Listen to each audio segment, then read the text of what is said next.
Which reminds me, she said, after you pay for your first wagons, put the stuff in the car and go back. Johnny, you get water, as many bottles as you can fit in. Mrs. Nesbit, you get whatever you think you're going to want. Miranda, you go to Health and Beauty Aids. Get aspirin and peroxide and Band-Aids. Great, I said. The world's coming to an end, and we're fixing it with Band-Aids. Vitamins, Mom said. Get lots and lots of vitamins and laxatives, calcium, vitamin D. This is so hard, trying to remember everything we might need. Or might not, I said. Mom, I love you, but I think this is crazy.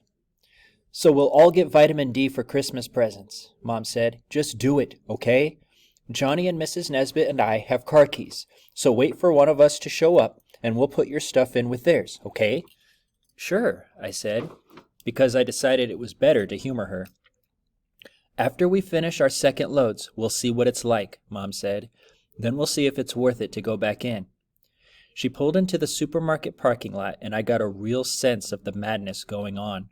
There were people racing for carts, people screaming, and two guys punching each other out. Johnny, get a wagon for Mrs. Nesbit first, Mom said. Everyone stay calm. And remember, you have cash. That's all they're taking, and we have a real advantage there. Work fast. Don't debate. If you can't decide between two things, take both. Pack the carts as high as you can manage. If you have any problems, go to the car. Don't try to find anyone in the store, okay? Are you ready? We all said we were. Johnny looked like he actually meant it. Mom found a parking spot toward the back of the lot, and there were two carts there. We raced out of the car and grabbed them. Mrs. Nesbit and I each took one and went into the store together. The supermarket reminded me of the hallway at school this morning, and maybe because I had just been through all that, the store didn't scare me as much as it ordinarily would have. So what if people were screaming and crying and fighting? I plowed through people and raced to canned vegetables. I realized I'd forgotten the cartons for the bottom of the wagon. There was nothing I could do about that, except put as many cans on the bottom as I could and hope for the best. Except for the total terror I was feeling in the pit of my stomach, it was kind of fun, like those game shows where someone wins 5 minutes at the supermarket, except there were dozens of other winners, and we were all there at the same time. I didn't have much time to look around, but it seemed like most of the people were buying meats and produce, and there weren't that many people fighting over the canned carrots. I even lucked out with the soups. Campbell was a lot more popular than Progresso, which made my life easier. When I filled the cart as full as I could possibly manage, I wheeled it to the checkout lines only to discover people were simply throwing cash at the poor, terrified cashiers.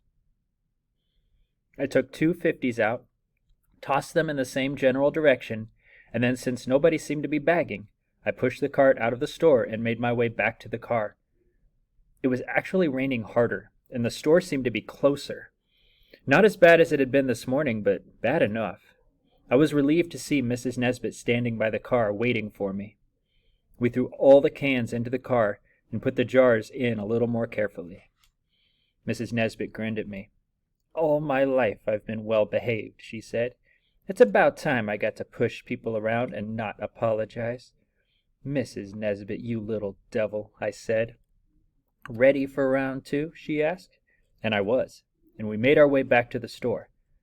Except that some guy tried to steal the cart from Mrs. Nesbit. I need it, he yelled. Give it to me. Get your own, she yelled right back at him. This is war, man. I was afraid the man thought that was exactly what it was. I didn't know what else to do, so I rammed my wagon into his back and caught him by surprise. That gave Mrs. Nesbit just enough time to pull away from him. I raced away also, and didn't look back. Compared to battles in the parking lot, the store almost seemed comfy. I went to Health and Beauty Aids and found it fairly empty. I guess the rest of the world hadn't realized they were going to need vitamin D.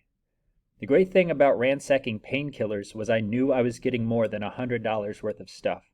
I filled the cart to overflowing, stopped one more time at canned goods, and then over to baked goods, where I put boxes and boxes of cookies on the cart's bottom shelf. I even remembered Fig Newtons, since Matt likes them. This time I found Mom unloading her stuff in the car. She had bought enough tuna fish and salmon and sardines to last us for 2 lifetimes. The back of the van was as much a madhouse as the store, since there weren't bags for anything. Mom was trying to unload as best she could, but things kept falling out, and I spent as much time grabbing stuff from the pavement as Mom did unloading. A man came over to us.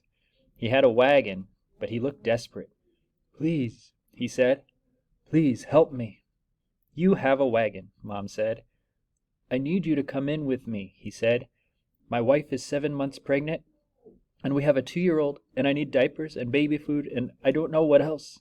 Please come in with me so I can use your cart. I beg you, for my wife and my babies." Mom and I both looked at him. He looked like he was in his late 20s, and he seemed sincere. "Miranda, go back into the store and just use your best judgment," Mom said. "I'm going with this man." We finished ramming stuff into the van, and then the 3 of us went back in. I felt better catching a glimpse of Mrs. Nesbit as we walked in. She was at Gourmet Foods. I guess she figured she might as well go in style. I also found Johnny finishing up at the water section. He seemed to be enjoying himself. I went over to juices and selected juices that were in cans or cartons. In a million years, I never thought we'd be drinking canned juice, but bottles were just too hard to deal with. I also got some of that Last Forever milk. By that point, a lot of the shelves were nearly empty, and people were starting to fight over single boxes of things. There were broken eggs on the floor and spilled liquids, so just walking around was getting tricky. There was still some room in my cart, so I went over to snacks and got a couple of boxes of pretzels. I spotted canned nuts and threw lots of those in. Baked goods seemed pretty empty, so I filled the wagon with cartons of salt and bags of sugar, and just for the hell of it, a bag of chocolate chips. I threw my 50s to the cashier and made my way to the van. The parking lot was getting nastier, and the rain was still falling hard. Johnny was there, but as soon as Mom showed up, she told both of us to go back in and ransack the shelves for anything we could find. There really wasn't much left in the store, but I managed to fill the cart with lima beans and Brussels sprouts and other end-of-the-world delicacies. When we finally all got into the van, Mom wouldn't let any of us talk until she maneuvered her way out of the lot. By that point, we were too exhausted to make conversation anyway. Mom started driving home. The roads were even worse than they had been. At one point, Johnny and I had to get out of the van and clear a big branch off the road. A couple of other people showed up and helped us, but I was scared until we got back into the van and Mom started driving again. We were halfway home when Mrs. Nesbit said, "Stop at that strip mall." "You think?"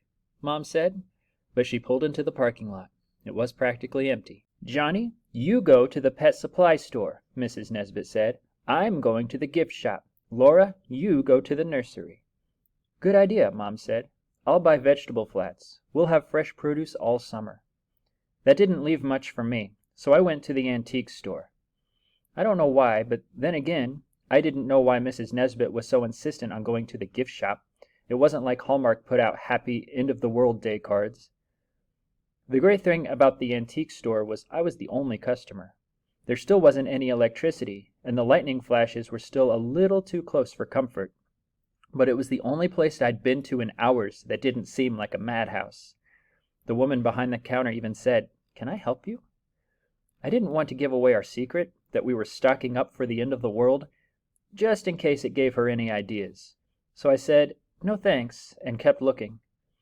I still had $200 in my envelope, so I knew I could buy pretty much anything we needed, if I could only figure out what we might need. Then I saw 3 oil lamps. I grabbed them and went up front. "We have scented oil to go with them if you're interested," the woman said. "I'll take all of them," I told her. "We should be getting electricity back soon," the woman said. "At least, that's what I heard on the radio." "My mom is worried," I said. "This'll just make her feel better." The store had an old-fashioned cash register, so she was able to ring up my purchases. I handed over 2 50s and actually got change. I was the first person at the car. I stood there, getting even wetter, until Johnny showed up. "Horton's never going to go hungry," he said. There was hardly room for all the stuff he'd bought, but we rearranged everything we could. Then Mrs. Nesbit came out, carrying bags and bags. "I bought every candle in the store," she said. Gift shops always have candles. Mrs. Nesbit, you're a genius, I said. I got oil lamps. We're both geniuses, she said. We got in the van and waited for Mom. When she showed up, she had a dozen flats. I had no idea how we were going to fit them in, but it turned out to be easy. Mrs. Nesbit sat on my lap, and we used up all her space with flats of tomatoes and cucumbers and string beans and strawberries. The more we harvest, the longer the canned foods will last, Mom said. Okay, is there anything anyone didn't buy that we might need? Batteries, I said. The transistor radio in the shop had made me think of them. Matches, Mrs. Nesbit said. That convenience store should have them, Mom said, and it doesn't sell gas, so it should be pretty quiet. She was right. There was only one other car in the lot. Mom bought all their batteries and boxed matches and bars of soap. She even bought a coffee cake and a box of donuts. Just in case the world ends tomorrow, she said, we might as well enjoy today. We dropped Mrs. Nesbit off at her house, and we all carried food and supplies for her. We didn't fuss over which can of soup belonged to who, or whether she was entitled to more candles. We just divvied stuff up so that she had plenty. We kept the cat food and the vegetable flats. I made sure she had one of the oil lamps and oil to go with it. It took a long time to get her stuff out, and a longer time to unload the car when we finally got home. Mom got shopping bags, and we filled them and put everything in the dining room, except for the donuts.